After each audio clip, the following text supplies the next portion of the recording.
राजस्थान के समस्त संविदाकर्मी भाई बहनों से सबसे पहले तो मेरा नमस्कार, आदाब, सलाम, सत श्री अकाल।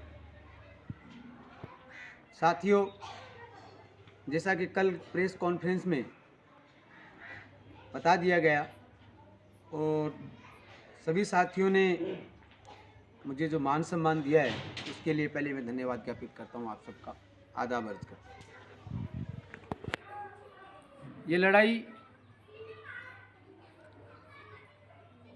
किसी एक आदमी की नहीं, ये लड़ाई किसी एजेंडे के तहत नहीं, सिर्फ पेट के लिए है। राजस्थान सरकार ने जो हमसे वादा किया 31 दिसंबर को, उसके शब्द अक्सर से ये थे कि हम आपको नियमित करेंगे, और यही वादा 2018 के चुनाव में किया था।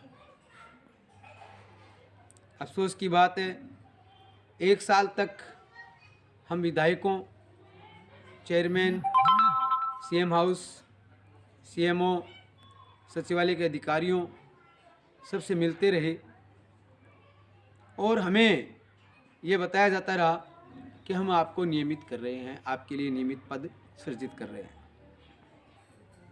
जब 21 तारीख को अक्टूबर के महीने में ये सर्कुलर निकल के बाहर आया तो हमें अफसोस हुआ कि सरकार ने जो कहा था, जो वादा किया था, उसको कैसे भूल गई। कैसे सरकार ने ये कह दिया, अधिकारियों ने ये कह दिया कि अगर संविदा कर्मियों को ये बजट दे दिया गया, ये पैसा दे दिया गया, ये जो वेतन दे दिया गया, तो विकास का पैसा कहाँ से लाएंगे। क्या विकास इन 90,000 लोगों के लिए ही रुका हुआ है?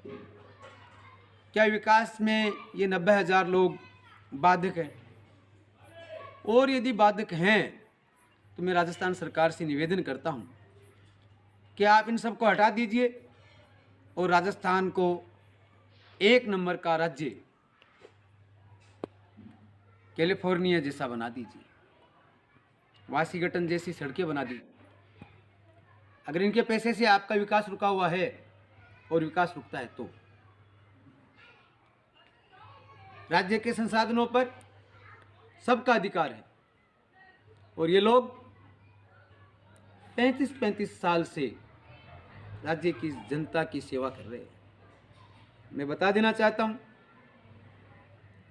कि शिक्षा विभाग में शिक्षाकर्मी जब वे काम में लगे थे उस समय राजस्थान की साक्षरता दर क्या थी। राजीव गांधी पैरा टीचर जब लगे थे तो ढाणियों में शिक्षा की क्या स्थिति थी। मदरसा पैरा टीचर जब लगे थे तो अल्पसंख्यक समाज की शिक्षा की स्थिति क्या थी। आज कोविड जैसी महामारी में एनआरएचएम, एनएचएम, चिकित्सा विभाग के लोगों ने जो कार्य किया, सरकार उसको कैसे भुला सकती है। हमारे आयुष के, आयुर्वेद के, यूनानी के डॉक्टर्स, नर्स, पैरा स्टाफ सब ने अपनी जान पर खेलकर लोगों की जान बचाई। आज सरकार ये कहती है कि अगर इनका पैसा, इन पे पैसा लगा देंगे, इनको वेतन देंगे तो विकास कहाँ से करेंगे। नरेगा के लोगों ने, चाहे वो जेईएन हैं, जेटीओ हैं, अकाउंटेंट हैं, चाहे छोटे से लेके बड़े पद तक, आज अगर गांवों में खुशहाली है तो इन लोगों के कारण है, इन लोगों की रात दिन की मेहनत के कारण है। इन लोगों ने अपनी जान पर खेलकर हर स्तर पर सरकार के लिए कार्य किया।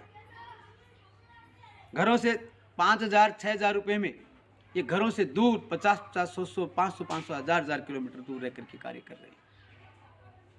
क्या सरकार के दिल नहीं है? क्या सरकार इनके दुख और दर्द को नहीं समझती है और नहीं समझती है। अगर ऐसा नहीं समझती है सरकार, तो ऐसी सरकार की हमें जरूरत नहीं है साथियों। हमारी भावनाएं किसी भी पार्टी से जुड़ी हों, लेकिन हक की लड़ाई में हम अपने पेट की सोचते हैं। और इसी संदर्भ में कल हमने प्रेस वार्ता की।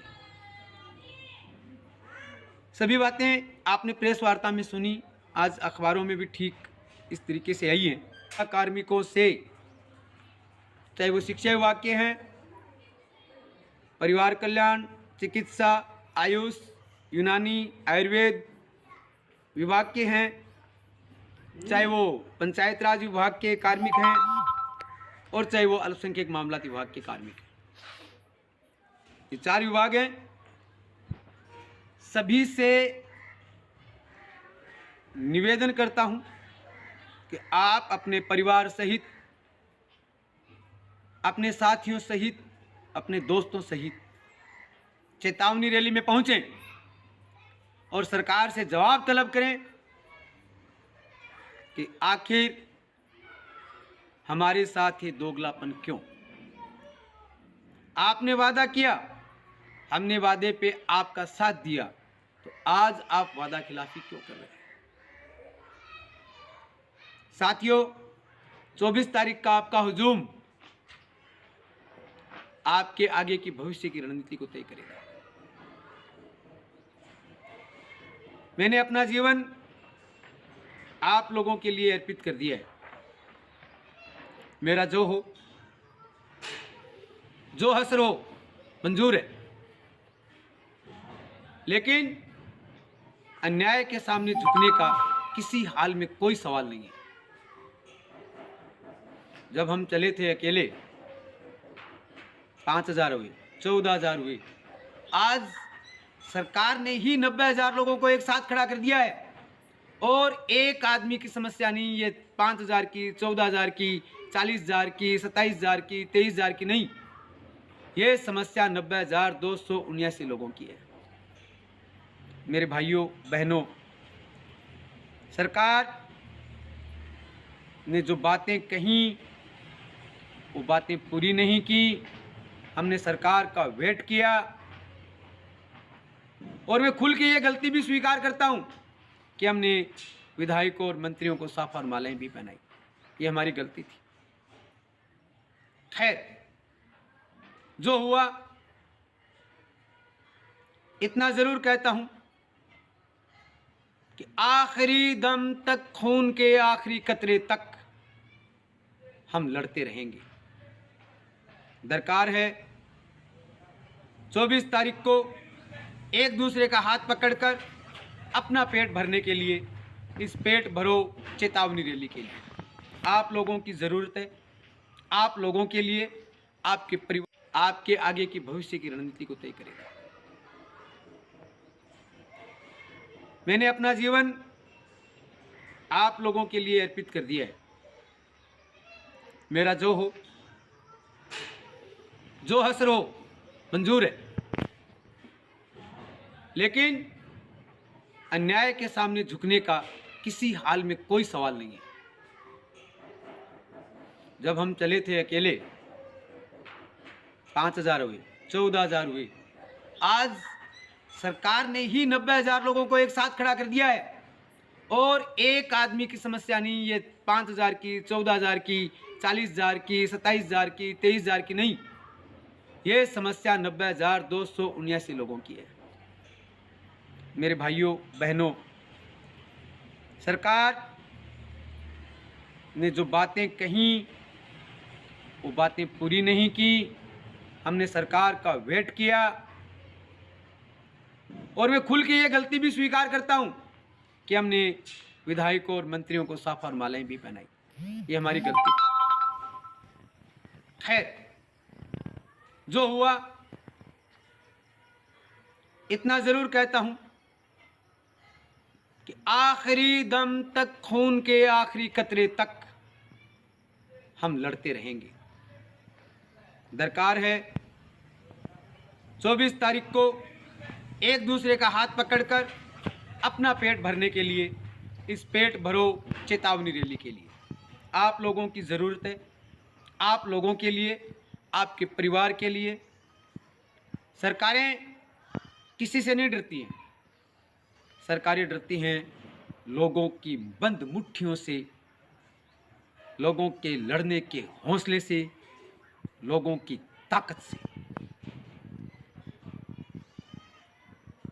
लोग जब इकट्ठे होकर के लोकतांत्रिक तरीके से अपनी बातों को मनवाने के लिए सड़कों पर निकलेंगे तो सरकारें झुकेंगी, और झुकी हैं, ऐसा इतिहास है। मैं आपको पुनः धन्यवाद ज्ञापित करता हूं और सबसे निवेदन करता हूं कि आइए लड़िए अपने लिए, दूसरे के लिए नहीं, स्वयं के लिए। 24 तारीख को जयपुर पहुंचने के लिए पुनः आह्वान। बहुत बहुत शुक्रिया।